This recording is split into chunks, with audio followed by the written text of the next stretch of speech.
Hello and welcome back to Speedynet, the one and only company who almost lives in the age of the faster vehicles. Yes, I know, last time we left I said we would have them, but we don't, and there's a reason why.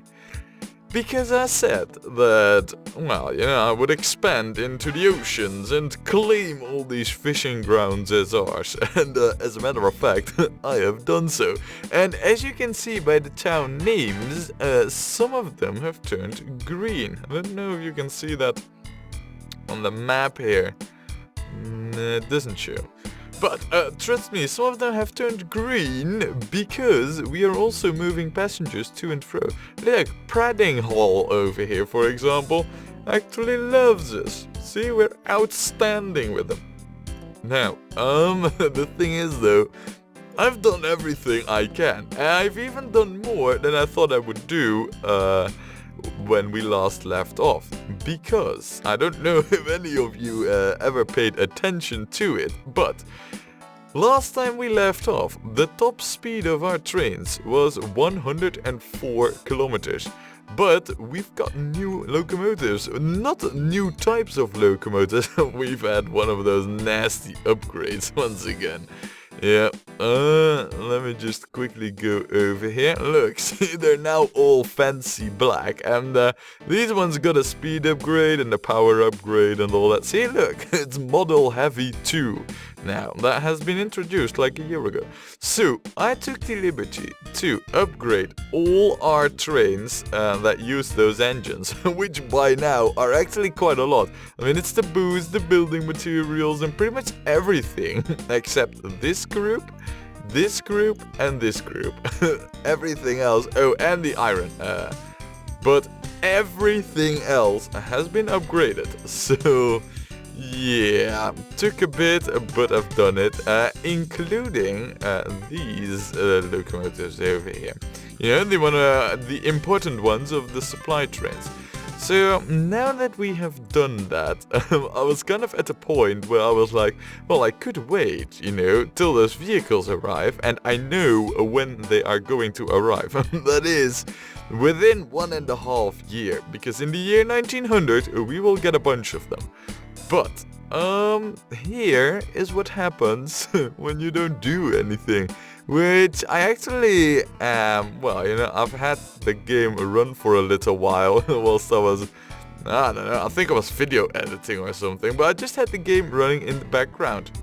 Here is what happens to the profit. Look at that, it almost drops like, well, more than 1 million. Now, that isn't really entirely because we didn't do anything. However, the exact reason is kind of unknown to me. I have found one cause, perhaps, in the finances. When we take a look at the finances of last year, do you see anything odd other than our ship income increasing massively? Well, I do. That is that we have extremely high ship running costs. Pretty much 1.5 million higher ship running costs. However, we also get more ship income, so I don't really know if this is, the contributing factor, but I do know that it's a contributing factor. So, yeah, still, it's kind of a mystery to me. I also contribute this to not doing anything. And that's the reason why we are here, because we are going to do things. Now I know when the vehicles will arrive, which will be shortly, but I have also done some extensive scouting of this area, our new big target area of operation. And you will like what I have to report to you. Now, we are in this view for a reason, and did I just drag it? Yeah.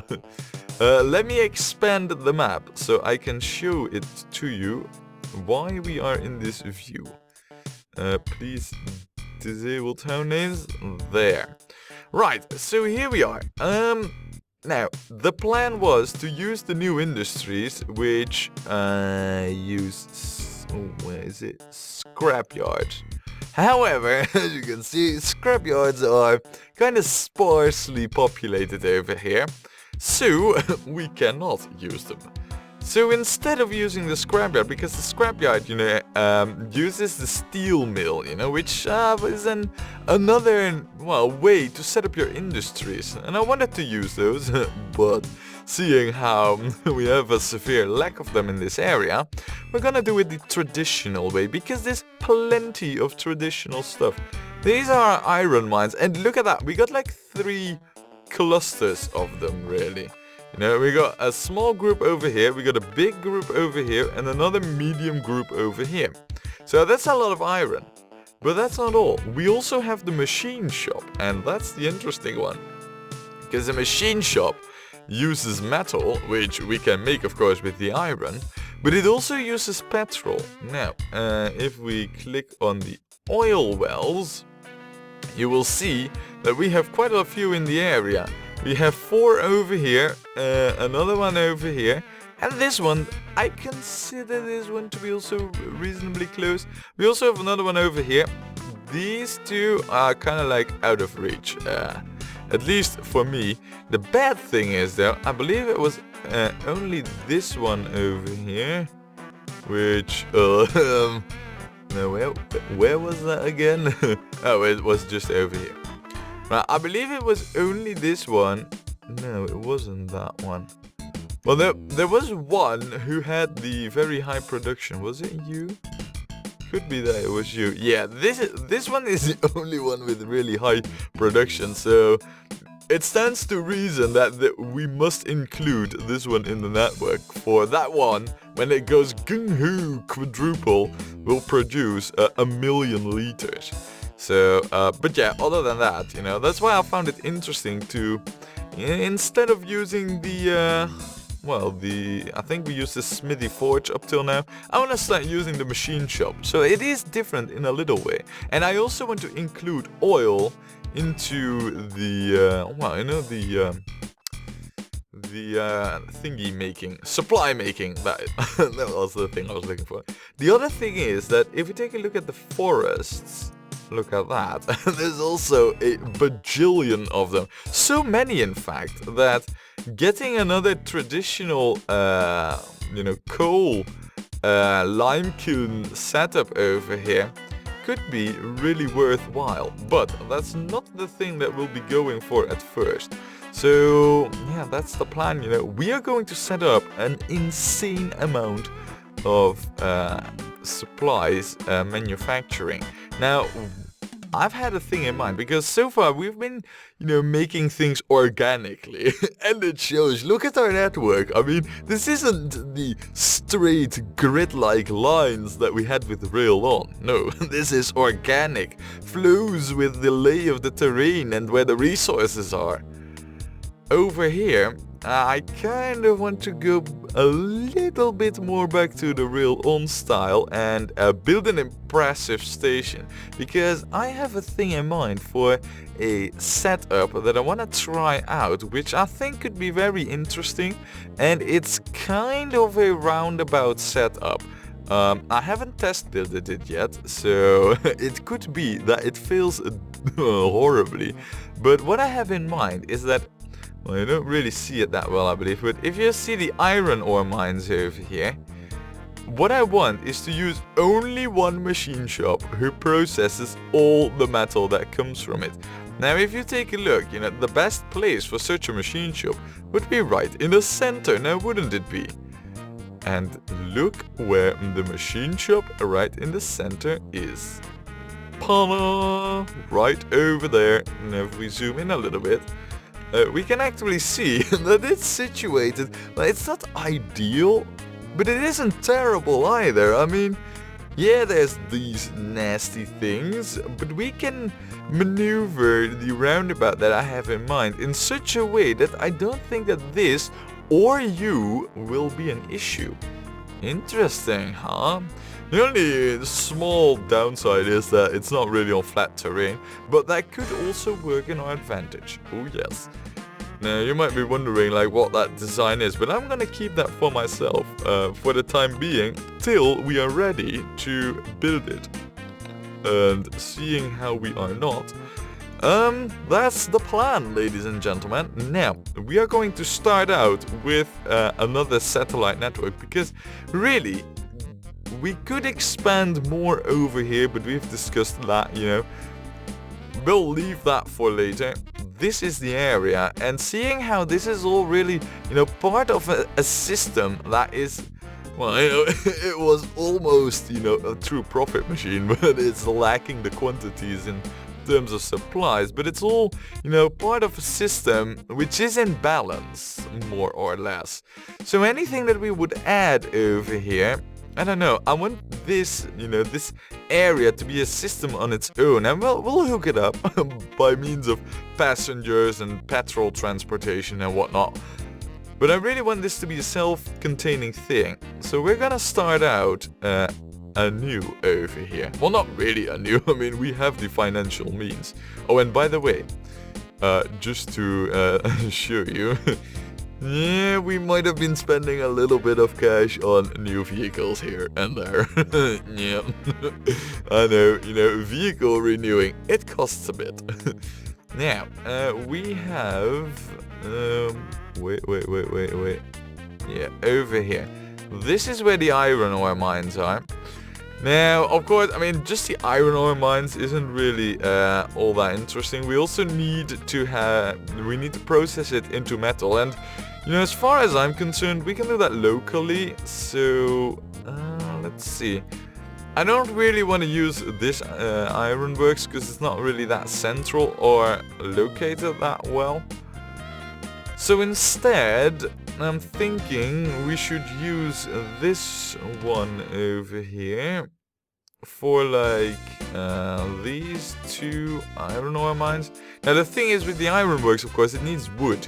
We're going to deliver wood to it, but I've decided that we're only going to use that, you know, to get the, you know, to trigger this.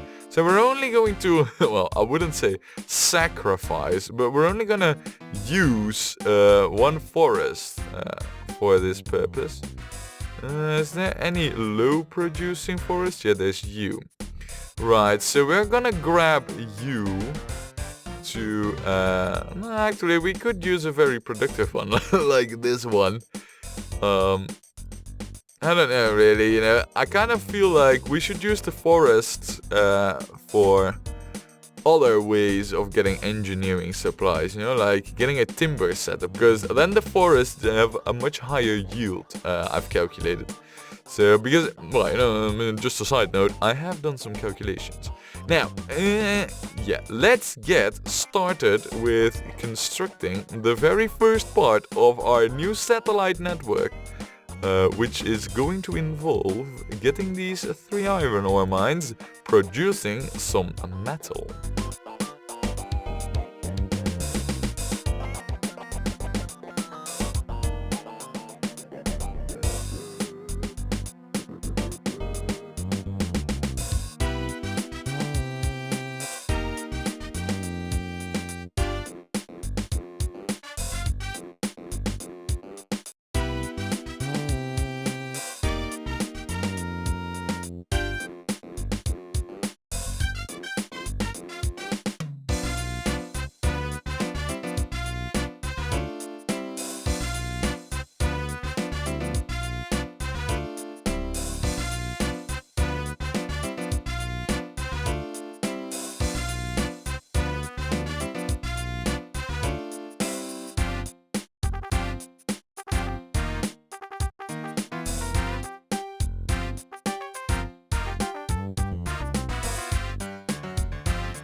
Alrighty, and that is the first batch of iron ore mines hooked up and connected, which is very good. Now I think it is time to get on to the next batch, and one thing that you might notice is that our trains are extremely short, yet you will be surprised when you look at the capacity.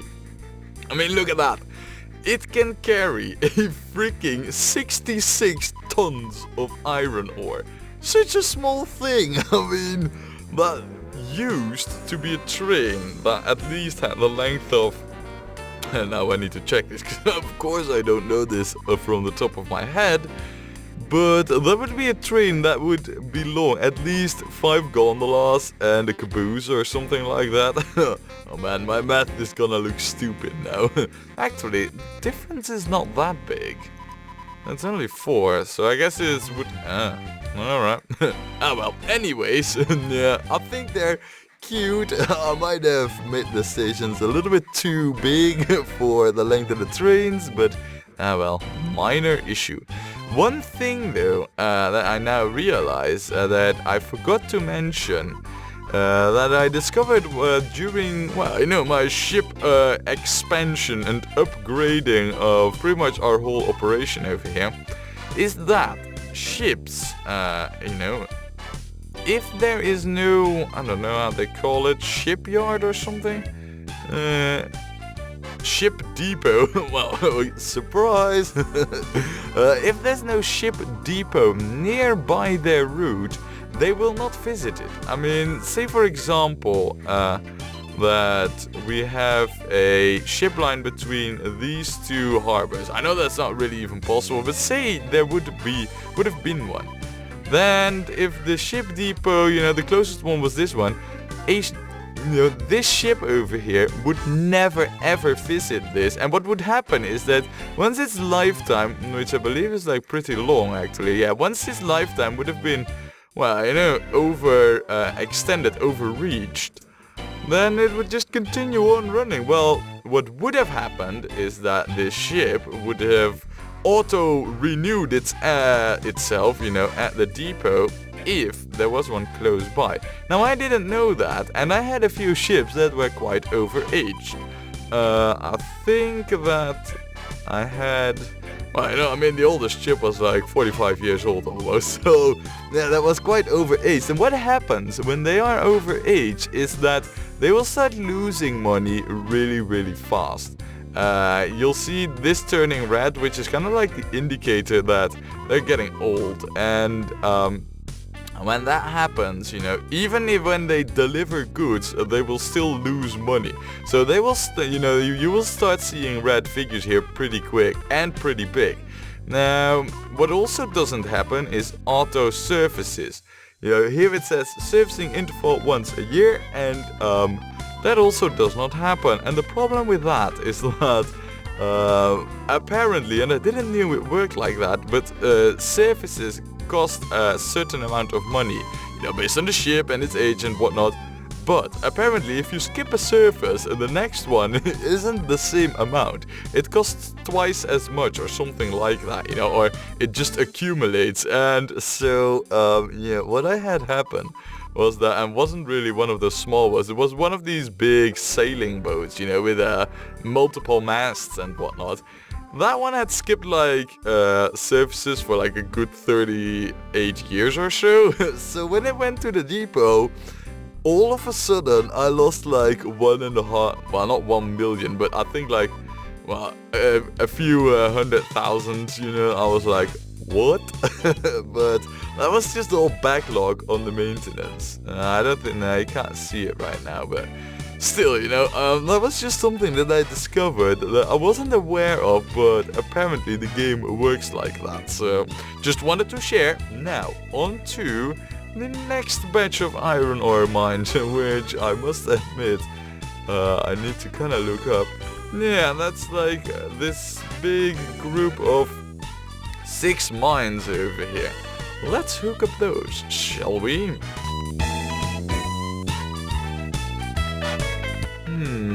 I realize that this might be more tricky than it looks on the first hand. See, none of these ironworks are really suitable for iron smelting. Maybe we do have a steel mill close. Never mind. We also do not have a steel mill close by. Yeah, so we really have to... balls. If I would have to choose any one of them, I think I'd go with this one, because we could build the station like a bit over here and avoid angering this town, really. These two, they're just so close to Borough, and I know what's going to happen if we were to build something close to Borough. We would be instantly, have the town hating us with pretty much no way to recover for these, 5 houses or so. So we're not gonna have that happen. In fact, what we're gonna do is we're gonna take preventative measures, and we are going to... paper mill? In the middle of city? Whatever. But we're gonna take preventive measures, and we are going to hook these 2 towns up and then, have them be connected by ship. Yeah, that sounds good. Let's get that sorted first, and then hook up all the iron ore lines.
ladies and gentlemen, what do we have over here? This is... Oh...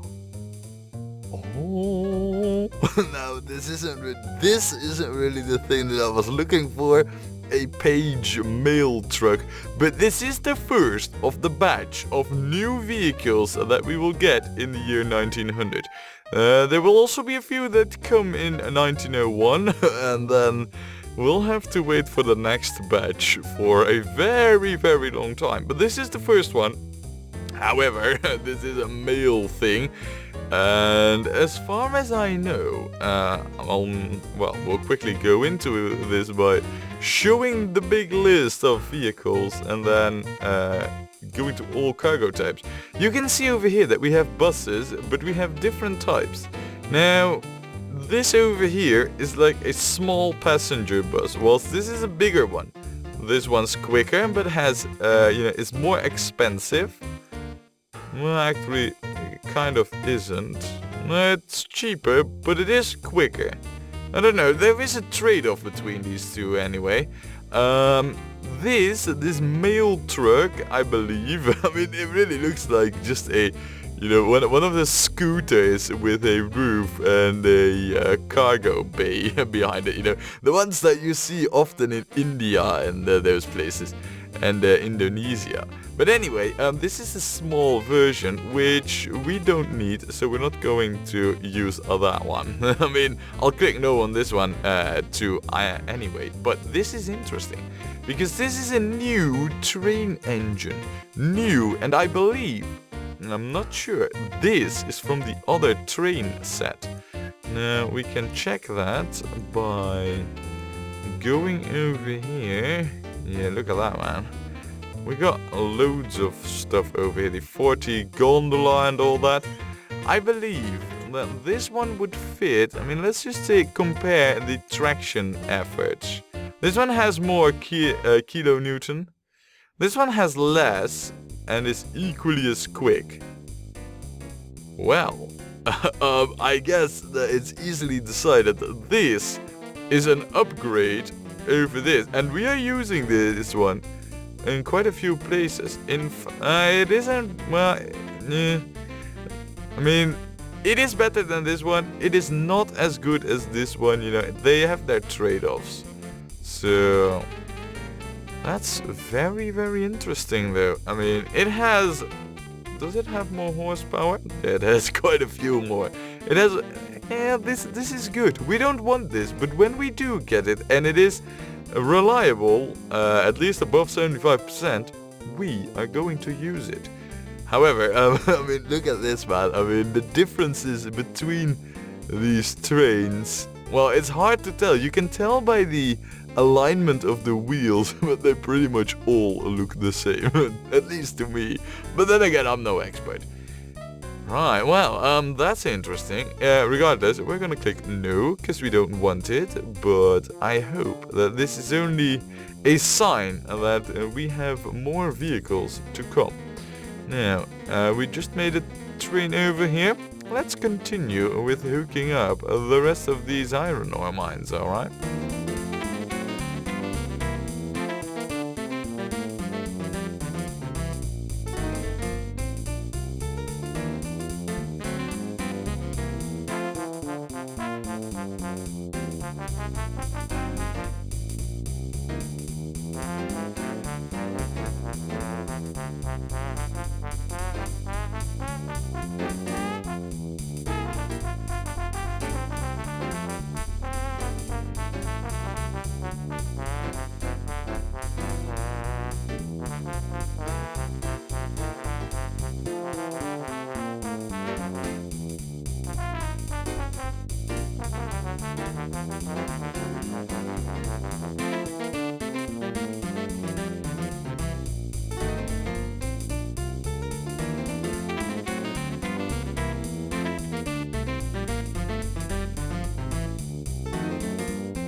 And that is another 4 iron ore mines hooked up. Now this... Oh, I thought this ironworks would produce crazy amounts of metal. Turns out I might have been quite wrong on that one. How much is the other one producing, I wonder now? I mean, if that is like equally as low. Oh no, look at that. See, 136 tons of metal. All that we really need to do is bring, where is it now? Yeah, some wood over here. How about we take a look for some forests in the vicinity? Forests? Forests! Come out, wherever you are. Balls, are they not close by? Right. The forest might be a small issue over here. You are the one closest by. Followed. Yeah, well, this is really... I mean, these ones are also close by, but they're part of like a group that I would like to keep for... Well, this whole area. So, okay, this forest it is, I guess. And there's of course also these 2 iron ore mines over here. 80 tons and 88 tons, and the forest was quite producive, no wasn't it? That's a long distance though. I don't know how we're going to deal with that, but I sure do know that we will come up with a solution. However, that solution will have to wait for next time when we play more OpenTTD.